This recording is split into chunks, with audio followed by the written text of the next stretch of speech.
అమ్మా చందనమే పూసిన ఒళ్ళు చూడు,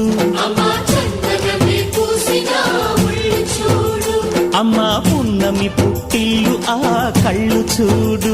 అమ్మా ముక్కోటి మెరుపులా మోము చూడు, అమ్మమ్మ ముగ్గురమ్మల మూల పుటమ్మ అమ్మా నిప్పుల్ని తొక్కిన నడక చూడు, అమ్మా దిక్కుల్ని దాటిన కీర్తి చూడు, 1000 సూర్యుళ్ళై మెరిసిన శక్తిని చూడు, మనుషుల్లో దేవుడి భక్తుని చూడు.